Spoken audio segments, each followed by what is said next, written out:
Welcome to Focused on Forward.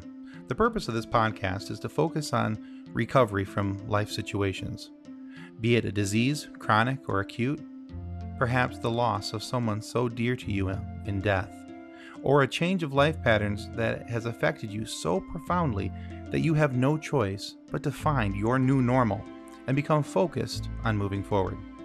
Each episode is designed to show the positivity that people bring to each and every one of their stories, the successes they've had, ways that they have become so definitively focused on moving forward. We look forward to sharing their stories, and we hope that they inspire you just as much as they have inspired us. Thanks for listening, and enjoy the show. Good afternoon, and welcome to Focused on Forward. Our guest today is Merrilyn Macurak. And Merrilyn has a story that is of interest, a personal interest to me, because she is also a GBS, Guillain-Barre Syndrome survivor. But I came in contact with Merrilyn through her Facebook page, which I'm sure at some point she'll talk about today. But through our journey with my daughter, Kendall, her group page was a big help and inspiration for us when we weren't sure what to do and where to look. So, Merrilyn, we're very excited to hear your story. So whenever you're ready, please go ahead and include us. Well, good afternoon, Tim, and thanks for allowing me to share with you. My story kind of starts back in 2006. My husband and I moved to South Carolina out of Miami, Florida, to start a new life. We were here a couple weeks, couple months maybe, and started getting a weird numbness and tingling in my feet and hands. And then I started falling and dropping things.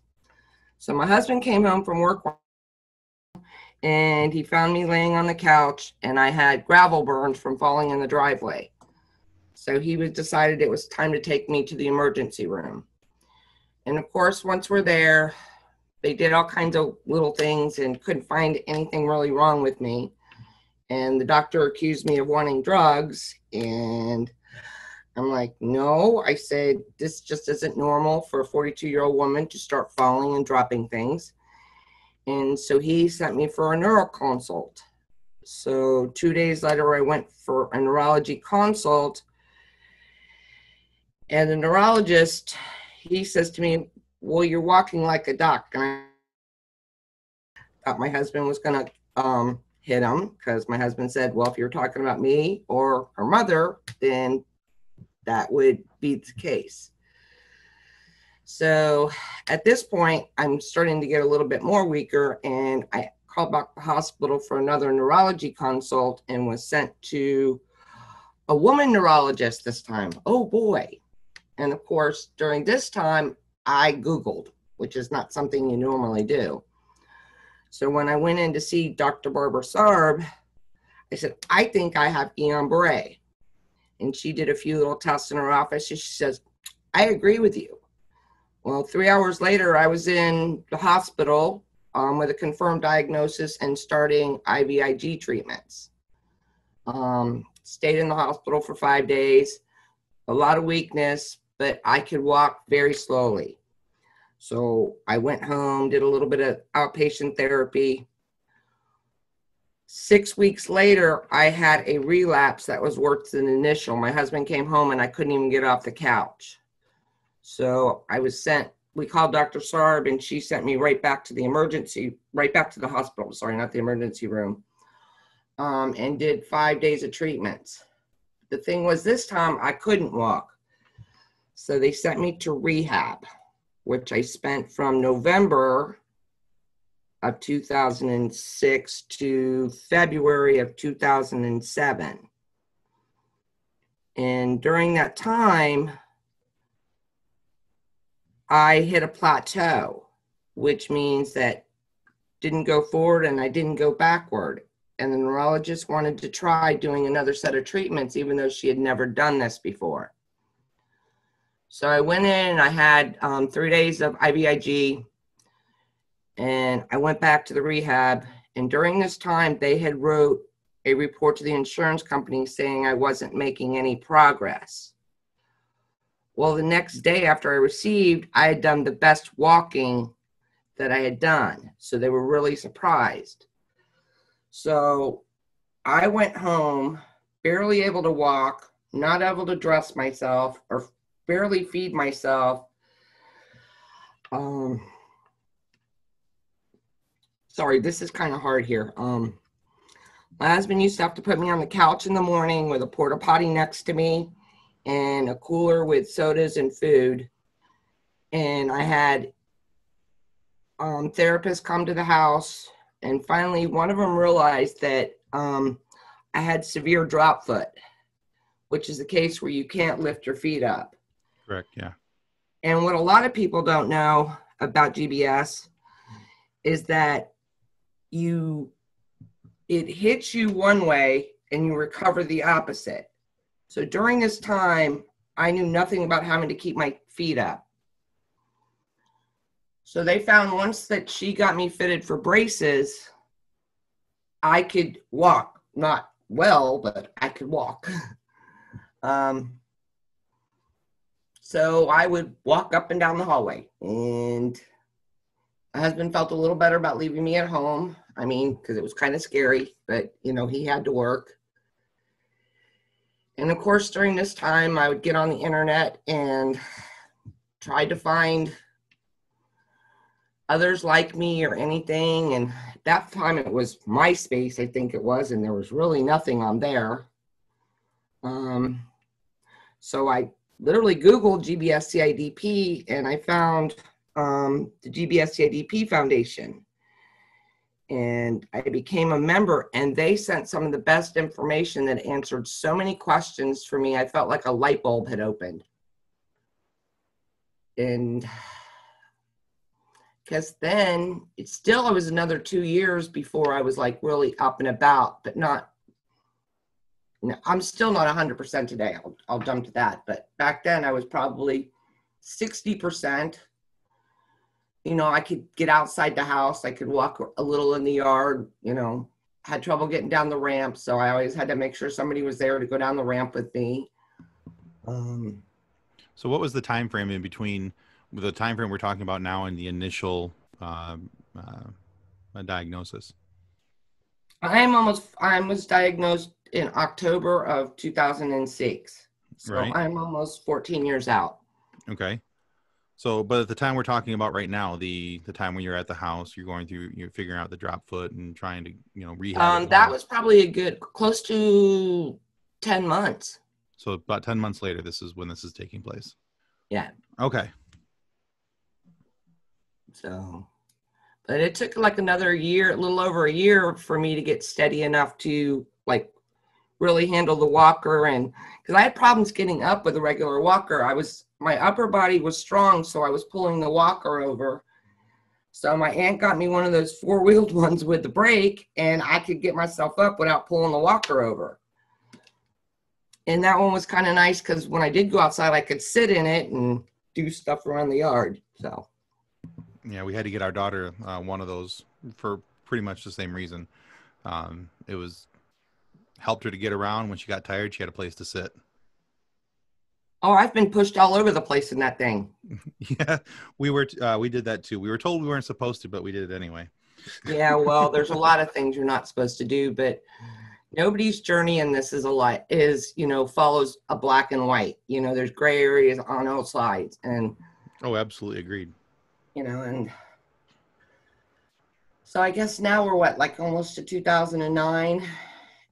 And I found Facebook, and I started a page called Guillain-Barre Syndrome Survivors. And boy, it's still going strong. I think we have 9,000 members now, 10, 11 years later. Yeah, I think so. We Yeah. discuss so many different topics. And onto that, it made me realize how all of our journeys, every one of our journeys is the same, but it's different. Everybody has a little side path, a little crossover.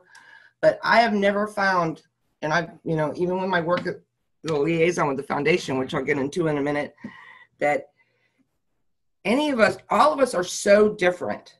I mean, I've had people tell me they are in so much pain, and I just look at them and go, but I didn't have pain. I didn't have feeling. and the pain that I had, it was the neuropathy pain, the nerve pain. So, and these people are talking about physical pain, which, and I'm like, and they asked me about it. I said, I can't help you with that because I personally did not experience it. So, and I've also been told that I'm a little on the outside because my neuropathy is hot where everybody else's neuropathy is cold. So it just, I'm strange. Sorry. I thought that would be a nice little joke there. No, it's fine. I appreciate that because that's what my daughter and I say to each other when, people talk about their journey with GBS, and my daughter says, well, I'm not going through that. And I'm like, well, that's because we're weird, honey. I gave you that. I'd like to talk a little bit about the GBS-CIDP Foundation, if that's okay, because a lot of people just think it's out there. No, please do. The GBS-CIDP Foundation was founded in 1980 by Estelle and Bob Benson. Bob came down with GBS, and Estelle could not find any information out there. And she swore that when Bob got through this, they were going to do something about it.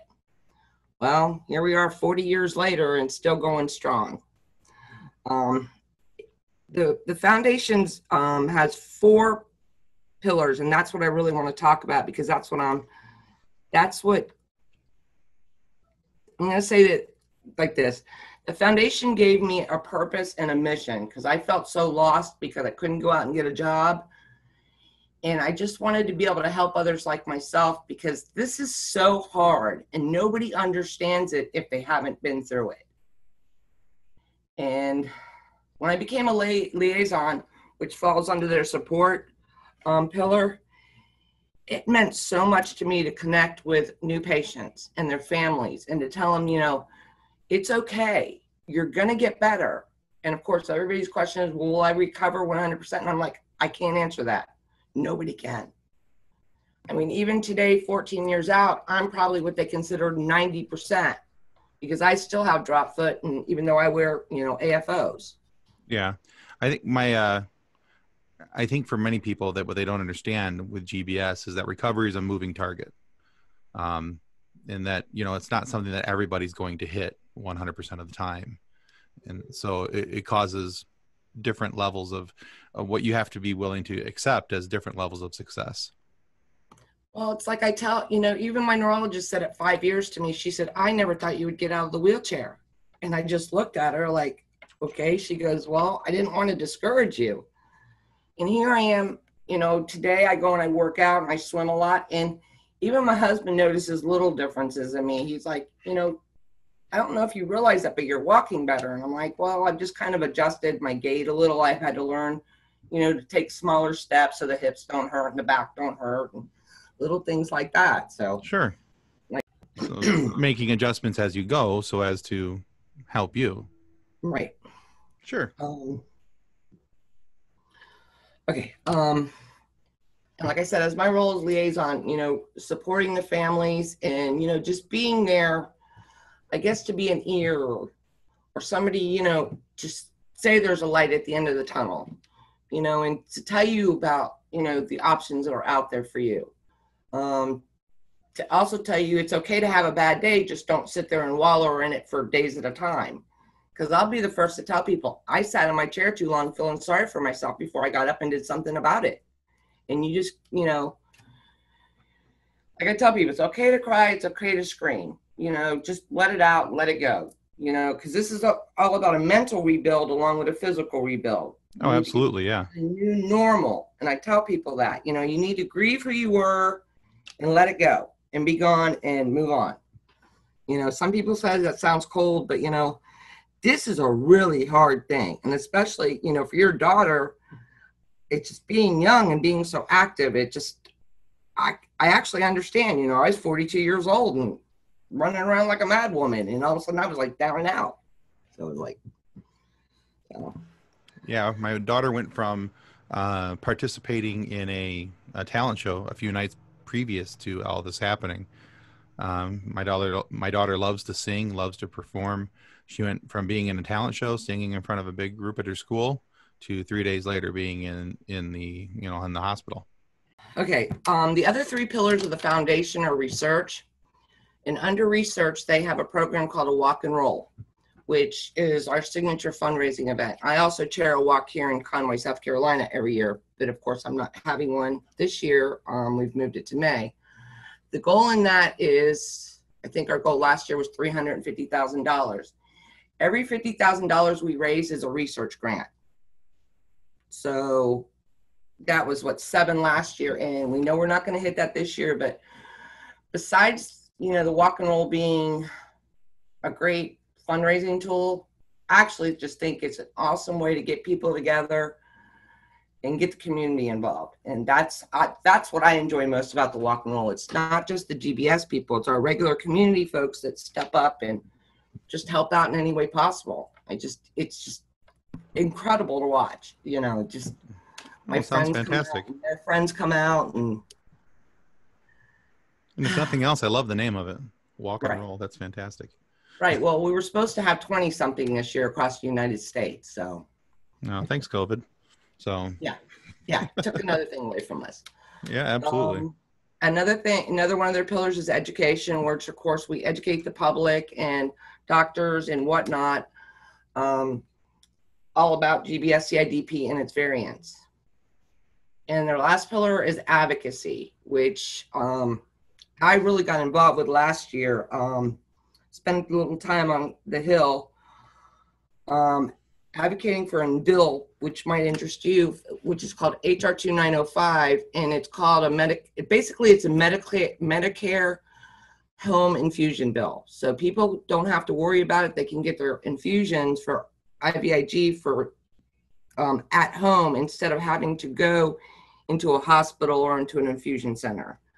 So that was pretty exciting to go up on Capitol Hill and share my story with senators and congressmen. And it was a real eye-opening experience. So. Yeah, it sounds like it. So, so where does that bill stand right now? Is it still? We have 23 co-sponsors. And of course, because we were supposed to go to the Hill in October, we can't go to visit more. But right now we're working on doing a letter campaign to the Department of Defense to keep Guillain-Barre on their list of, they have a list of, I'm trying to explain this so everybody will understand it. Basically, it's a list of things that military personnel get from vaccines, and Guillain-Barre happens to be on that list. And as long as it stays on that list, we can get part of the $2 million in grant for research out of that. Does that make sense? No, you're doing great. Okay. No, very understandable. Sometimes I get a little tongue-tied with the lingo. No, right? You're doing great. So. Okay. So, anybody that, has any questions, wants, the foundation is a great resource. If anybody just goes through and checks their website, they have stuff on all the variants, all the stuff they do in the community, our latest research grants, our walk and roll program. And I have to say that a lot of people might not know this. All the ladies in the office, of course, Estelle Benson is there. Her husband, Bob, had it. The executive director, Lisa, her father-in-law, and her son had it. Lori, who is deals with our Global Medical Advisory Board, which I should talk about in a minute. She had GBS when she was in college. And Kelly, our events and outreach manager in the office, she's got CIDP. So they're not just a bunch of pretty faces in the office. They've actually fought the fight and get what we're all going through. So it's so great to have all them in our corner. A true depth of knowledge then. Uh-huh. And speaking of our Global Medical Advisory Board, we have some of the best neurologists in the world on our Global Medical Advisory Board. A lot of people don't realize that. And when I mean all over the world, I mean all over the world. Along with having centers of excellence, which a hospital has to fit a certain criteria before they are labeled that by us. So a lot of people are like, wow, you guys are, we have some great pharmaceutical partners out there too that, give a lot of time and money and stuff to us. And the website is www.gbs GBS-CIDP.org if anybody wants to look it up. And of course, as a regional director, you know, I deal with not only the patients, I deal with liaisons in I do Florida, Georgia, Tennessee, South Carolina, Alabama, and Puerto Rico. So okay, I deal with a lot of different areas and people. Okay. Excellent. If there's anything that I can answer for you while we're on this. You know, I don't know. You know, we're still at that stage, I think, where we don't know what we don't know. So with Kendall, we're now at a point where we're just trying to battle some neuropathy, and which leads her to be a bit of an insomniac. It keeps her up at night. She's having a hard time sleeping, which affects her day to day. And we're trying to work with that with our doctors right now. And okay, well, I have a non-medical thing that I use, and it's called 2 Old Goats foot balm. 2 Old Goats? Yes, don't laugh. It's literally like it says 2 Old Goats foot balm. Okay. It soothes and cools the nerves. Okay. If I do not put it on my feet at night, I can't sleep. Okay. Well, it's worth anything's worth a try, really. I have what they call banding along with the neuropathy, which means it feels like my foot is in a vice. Oh, yeah. We talked about that while she was in the hospital. She had it for a short time. I don't think she's dealing with banding anymore, but not that I'm aware of. Right. And to me, I mean, because I didn't like any of the medication. I went off most of that as quick as I could because one made me put on weight. The other one gave me a horrendous headache in the back of my head. So I was worried about my head more than, you know, the rest of my body. Yeah. We were on one medication and she had some pretty severe reactions to that one. And now she's on 2. And she takes those in one dose of them in the morning and 1 dose at night. And so far that seems to keep her pain at bay for the most part during the day. If we don't take those, then we have issues, and we so we notice it when she's forgotten to take her morning meds.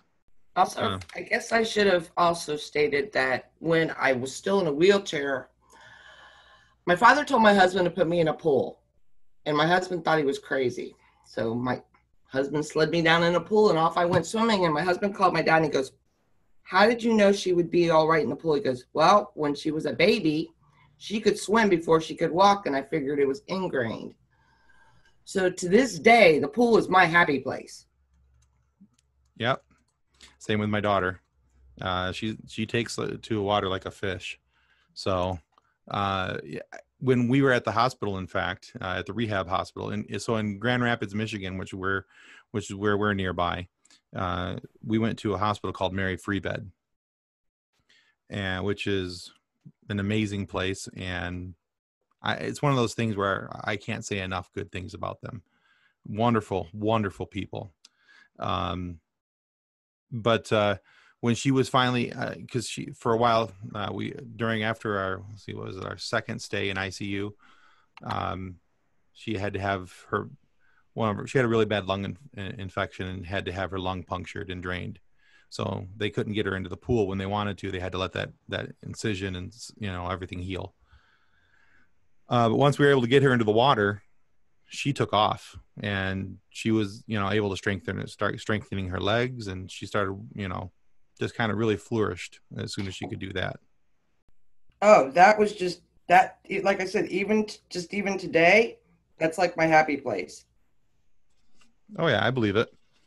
Let's see. So 2006 you're diagnosed. 2009 you start going through some of these things. When was it that you said, was it in 2009 that you discovered the foundation? Is that when you joined? I joined back in 2007 when I found them, but I didn't become a liaison till I think 2014, because the first time I tried, I went through an interview, and the woman was surprised that I was asking to be a volunteer when I didn't drive. Okay. And I went, but I have people to drive me. What does it matter? Right? But that I don't want to speak ill of that, but that director didn't last very long. So, because I had already passed all the interviews. Okay. So, Okay. and I have some great mentors there. I mean, I have people that have, I mean, one of my best mentors and friends has been with the foundation for 30 years, and she had GBS 37 years ago. And she is just like a wealth of knowledge that, I soak up and absorb. Every time I'm around her, I just love to listen to her talk, especially to patients. Oh, sure. I sit there in awe. She goes, "You're hanging with your mouth open again." I'm like, "I'm sorry. I'm always in awe when you start." I'm going to say, this has been a tough year. I hadn't been able to do chapter meeting like I normally do. Normally now, this time of year, I'm working on the walk that we have in September, and I can't do that. So I've been a little lost with time. Sure. Too much time on my hands. So what are you doing to fill that time? Because normally it sounds like you would have been very busy with the foundation, and helping there. So what are some other avenues that you're using to help keep busy and to recover? Well, they opened up our local rec center, so I go in there 3 mornings a week, do work out in their weight room for a little while. The other 2 mornings a week, I have a group of us that do stuff online together, a 40-minute workout ranging from Zoom. I'm not into the Zumba part, but I like the strength and core part of it. So Okay. And then until it got really hot, I liked working out in the yard, but it's gotten really too hot, and I can't stay out there for long periods of time because it's like my muscles seize up. So, and I have read a lot more books this summer than I normally do. I'll say that. I even took up adult coloring books too, so that'll tell you. I just got one, the Beatles one, adult coloring book. So yeah, I've never thought that I would want to color, but and sure. Of course, I usually spend a little time, well, not a little time in the pool in the afternoon, because I've been blessed that my aunt got me a pool a few years back, so I have a pool in my backyard. So excellent. I spend time in that until it gets where it's like bath water, and then it's not enjoyable anymore. So I got a couple more weeks of that, right. And then So yeah, so we've discovered. You mentioned earlier that you can't just spend too long out in the heat because muscles start tensing up. We find that with my daughter as well. She gets outside, she gets a little dehydrated quicker than normal, I think. And so she was, right before she went into the hospital, she was just starting to take up longboarding, the long skateboards. And so she's been trying to get back on that, but here in Michigan, the heat and the humidity is coming back. July and August are always typically very hot months here in Michigan. And so she's where she might have gone out for half hour, 40 minutes at a time before, and now it's 5, maybe 10 minutes, go out, ride it for a couple minutes, just so that she can say that she did, and then, right back in. So. Well, the weather, and of course I don't know about it there, but our weather was a little weird here. We were like, last month, in the middle of last month, we had like 70-degree days, and I was excited. I was out there pulling weeds. I know that doesn't sound like fun, but Sure, it clears the mind. Yeah. I get all this stuff in my head, and I make the girls in the office at the foundation laugh. I'm like, please give me something to do. I got all this stuff in my head, and I have all this energy, and I just don't know where to put it, and they laugh at me. If you could, so when you're talking to people, and you talked about acting as a liaison, and you enjoy the advocacy portion, and you clearly enjoyed working with the education and research portion. But as a liaison, you're offering support to the families that are in need and talking to them and dealing with them. What are some of your I don't want to call them talking points, but some of the things that you typically hit on when you're talking with people who are fresh into this, to give them some hope or perspective as to where they're at and where they're going? I always tell them to take it one day at a time. For one, I want to tell them what you can do today. You might not be able to do tomorrow, but you may be able to do in 3 days from now. A lot of this is 2 steps forward, 3 steps back, which I'm sure that you're aware of. I like to remind them that the mental care is so important. And also for the caregivers, the mental, take some time for yourself. Like I said before, it's okay to have a bad day. Just don't have a lot of them. Okay. Yeah, that's some of the admonition we give Kendall too, is that, hey, so today's a bad day, but tomorrow we start fresh. Don't carry to. I tell it like this. This is a marathon, not a sprint. Oh, absolutely. Yeah. And I tell people, if this hurts doing it this way, then try it another way. It's, I've always complained, my biggest thing is my hips.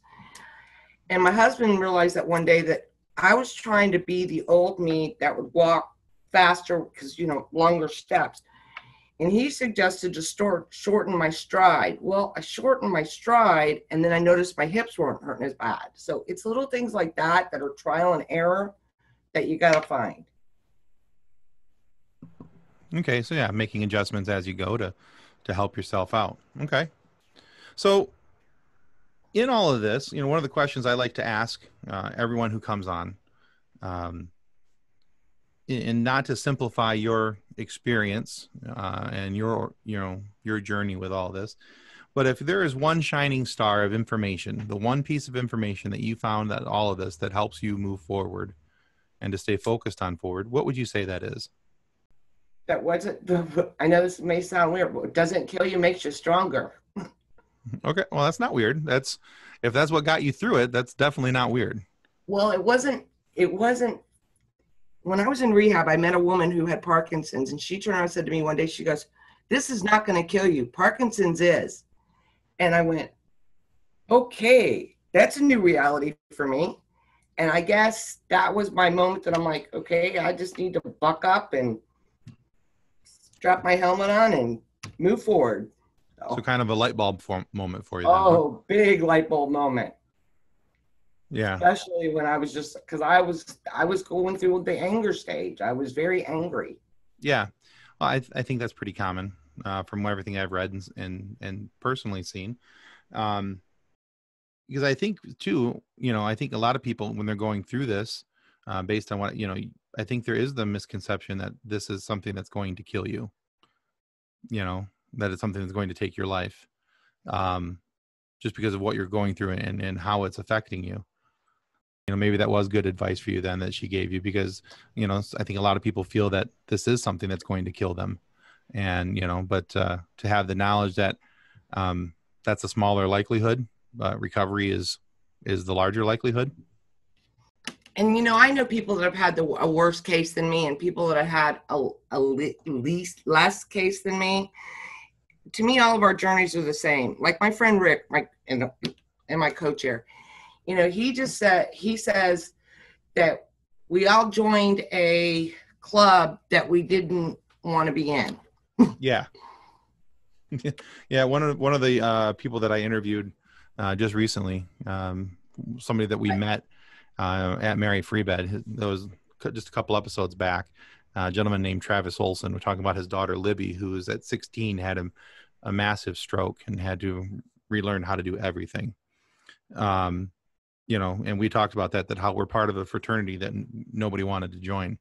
But here we are, but I think it's having the support groups, really, that's what's important. And again, why your Facebook group is so important. So can you talk a little bit about the Facebook group? I know you mentioned it, and why you started it, but what are some of the things that you hope to accomplish through the Facebook group?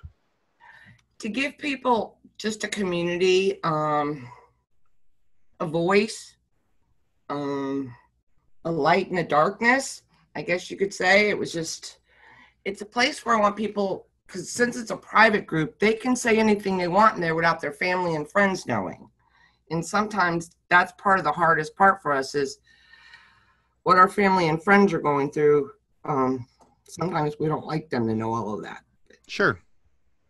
Yeah. To have a little bit of anonymity and because this is when you're going through it and all your family's around, it's a rather public ordeal. But to have a little bit of privacy, a little anonymity is not always a bad thing either. it's just sometimes the people in their group, they get it and others don't. Sure. And it's just, I don't feel like I have to explain with them. Right. Like, Yeah. when I hang out with some of my GBS friends at some of the functions, it's just like, I don't need to worry if, because we've been together so long nowadays. It's just, and it's nice to have friends that get it, Oh yeah, absolutely. And I mean, some of my older friends that really know me, they get it too, because they're I found the ones that stuck by me through this are the ones that I knew were my true friends. Oh yeah, absolutely. I mean, some that even saw me at my worst, literally my worst, when couldn't shower, couldn't do my hair. And when she came in, she goes, "What is up with your hair?" And I just looked at my husband. He used to dress me and tell me I was fine. Well, she's like, she finally looked at him and says, give the woman a little dignity. At least put it, do something with her hair. Because I have really curly hair. And if you don't do something with it, it's all over the place. Sure. So at least he learned how to do a ponytail because, you can control it. It's just, and he, of course, he grumbled about that. And he goes, let her have a little dignity here. Right. It wasn't go stand in front of the mirror and do it myself. So you would have done it if you could have. Well, I tried with the ponytail. He would see me. I mean, even the therapist we tried. It's just my hands were one of those that were like totally tucked in. So it took me a while to. Oh, okay. Yeah, to get that to come around. Sure. Okay. So going back just real quick to the website for the foundation. I want to make sure I got that right. I want to read it off again here for the folks, but it's www.gbs-CIDP.org, correct? Yeah. Yes. Okay. And now, is that something that if people want to, they can make a donation over the internet to the foundation? Yes, they can. They Perfect. can make a straight out donation, or they can donate to one of our walk and rolls. Okay. Yeah, and so all those donations are going to go towards the research and things to help with this. So that's fantastic. Is there anything that you would like to say as a point of encouragement for people who are going through this before we conclude, or is there anything else you'd like to add about the foundation so that people are aware of it before we conclude today? I want people just to know, don't give up. Fight the good fight. We'll take one day at a time, and it's just, you're not alone in this. There are lots of us out there, on the internet, the foundation. People, if they become a member of the foundation, they can get in touch with their local chapter, their local liaison, other people in their areas, and for people that there's not something in your area, consider becoming a volunteer in your area so you can help others on their journey. I mean, little thing like holding a chapter meeting, chairing a walk and roll. Nowadays we're doing virtual meetings. Anybody can hold a virtual meeting. Sure. And we have several on the calendars. Anybody can join our virtual meetings. There's one in Brooklyn and one in Boca this month. People could join up. Okay. I know both the guys that are running them. They're great guys. A lot of information out there. How do people find the virtual meetings so that they're able to, is that listed on the website? If they go on the website, the foundation website, they go under, the crap is the button? Special events, special events calendar. And you can click months, they can, like July, I'll have 2 meetings, it shows the 2 meetings. They can click on them and register them. And since they're virtual meetings, like the day before, they'll receive the code to join the meeting. Okay. So done through like Zoom or something like that? Yes. We're all doing the thing. There's even a pre-recorded one that I did on the foundation's YouTube site on mindfulness. Okay. What I'll have you do, Merrilyn, if you have a moment later today, send me that link and I'll attach it when we post your this interview online. Okay. I can do that. I would appreciate that. That would be good. So that way people can put a face with the name as well. Okay. Thank you for having a platform for people too. It's just a lot of people. This is important. What you're doing is important too. Thank you. And I hope that Kendall realizes she's not alone in her battle, that she's got a whole cheering section behind her. I think she does. And I'm not sure if you're aware that the foundation just started a youth and teens program. No, I was not. So Meg, don't ask me to say her last name, is in charge of it. Sorry, at least Okay. I'm honest, right? Hey, I'll take it. But Okay. it's a new program. All right. No, we'll take a look at it for sure. And you're going to love this one. One of, I don't know if you ever watched Once Upon a Time when it was on TV on Sundays. My daughter did. Yeah. Okay, well, one of the dwarfs, his, I can't remember which one it was. His name is Michael Coleman. Okay. And he is a GBS survivor. Oh, okay. I actually met him 2 years ago in San Diego. He came to the symposium. What an awesome, inspiring guy. I mean, like, wow. I mean, he just like blew me away. But he said what blew him away more than anything when he came to the symposium is the feeling of not being alone on his journey anymore. He said he felt alone until he walked into the room and saw 500 of us. Oh, wow. Yeah. That would be a little overwhelming. Sure. Oh, yeah. I think I still get overwhelmed even years after several symposiums. I usually cry when I leave them because I feel like I'm leaving my peeps behind. Sure. Yeah.